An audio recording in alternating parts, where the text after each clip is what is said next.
इंदौर का जल संकट होगा इतिहास। दशहरा मैदान पर नर्मदा चतुर्थ चरण का भव्य शिलान्यास। अब 24 घंटे मिलेगा नर्मदा जल। कैबिनेट मंत्री कैलाश विजयवर्गीय ने स्वर्गीय अटल जी और पूर्व मुख्यमंत्री श्यामचरण शुक्ल को किया याद। इंदौर के लिए संजीवनी साबित होगी ये महत्वाकांक्षी योजना। Indore bureau report, Shatrughan Jha. जल संकट की चुनौती से जूझ रहे इंदौर शहर के लिए आज का दिन ऐतिहासिक स्वर्णाक्षरों में दर्ज हो गया। शहर के हृदय स्थल दशहरा मैदान पर आयोजित एक गरिमामय समारोह में नर्मदा चतुर्थ चरण फेज IV का विधिवत शिलान्यास किया गया। इस योजना के पूर्ण होने के साथ ही इंदौर देश के उन चुनिंदा शहरों में शामिल हो जाएगा जहां 24 घंटे नर्मदा नीर की उपलब्धता सुनिश्चित होगी। कैबिनेट मंत्री कैलाश विजयवर्गीय का भावुक संबोधन। समारोह को संबोधित करते हुए प्रदेश के कद्दावर कैबिनेट मंत्री श्री कैलाश विजयवर्गीय ने इंदौर की प्यास बुझाने के संघर्ष और इतिहास को याद किया।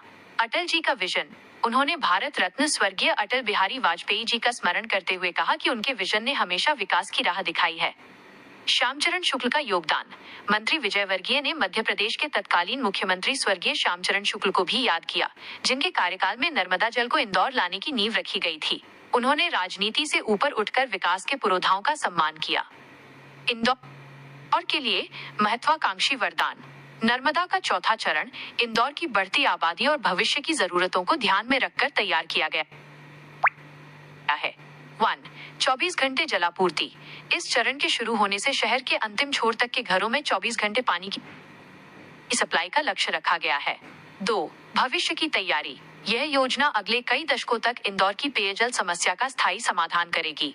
3. औद्योगिक और घरेलू लाभ। पर्याप्त जल उपलब्धता से न केवल घरेलू उपभोक्ताओं को राहत मिलेगी, बल्कि शहर के औद्योगिक विकास को भी नई गति मिलेगी। दशहरा मैदान पर उमड़ा जन सैलाब। शिलान्यास समारोह के दौरान दशहरा मैदान पर शहर के जनप्रतिनिधियों और हजारों नागरिकों की मौजूदगी रही। उत्साह का आलम यह था कि लोगों ने इसे इंदौर की दूसरी जीवन रेखा करार दिया। प्रशासन और निगम की टीम अब इस प्रोजेक्ट को समय सीमा में पूरा करने के लिए संकल्पित नजर आ रही है। प्रदेश खुलासा की विशेष टिप्पणी। नर्मदा का इंदौर आना केवल एक इंजीनियरिंग चमत्कार नहीं, बल्कि करोड़ों लोगों की आस्था और आवश्यकता का मिलन है। कैलाश विजयवर्गीय द्वारा पूर्व के नेताओं को याद करना ये दर्शाता है कि विकास एक सतत प्रक्रिया है। चतुर्थ चरण का शिलान्यास इंदौर को वाटर सरप्लस शहर बनाने की दिशा में सबसे बड़ा कदम है। रिपोर्ट, शत्रुघ्न झा, प्रदेश खुलासा लाइव न्यूज, इंदौर।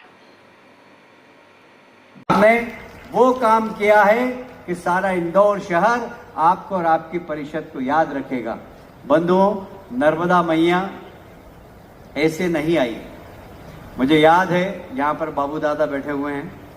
हम लोग उस समय छात्र नेता थे, विद्यार्थी परिषद में थे, जब अटल बिहारी वाजपेयी जी ने इसी जमीन पर नर्मदा के प्रथम चरण का उद्घाटन किया था। और उन्होंने कहा था कि नर्मदा मैया इतनी आसानी से नहीं आती है।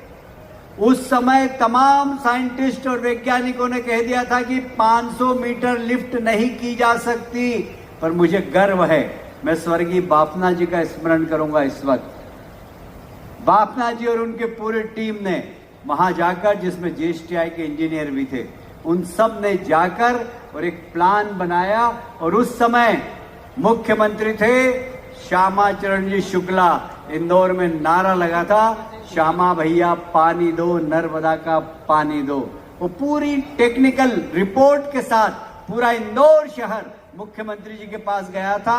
तब जाकर ये पहला चरण आया था। और ये विज्ञान की बहुत बड़ी टेक्नोलॉजी की सफलता थी कि 500 मीटर लिफ्ट करके देश के अंदर पहली योजना पानी पीने की है, जो 500 मीटर लिफ्ट करके पानी आ रहा है। सबसे महंगा पानी हमारे इंदौर शहर का है। इसलिए मैं इस मंच के माध्यम से आपसे कहना चाहता हूं, पानी व्यर्थ मत गमाना। नर्मदा जी के पानी का सम्मान करना। नर्मदा जी जब रौद्र रूप ले लेती है ना, तो बड़ा नुकसान करती है। इसलिए घर में जो जल आता है, जो पानी आता है, उसका सम्मान करें, उसको व्यर्थ नहीं बहने दें। इसका सब लोग ध्यान रखें। मैं एक बार माननीय मुख्यमंत्री जी को और महापौर जी को जरा दोनों हाथ ऊपर उठाकर एक बार तालियां बजाकर अभिनंदन करें। मैं धन्यवाद देता हूं और अपनी बात को विराम देता हूं। बहुत बहुत धन्यवाद। भारत माता की जय।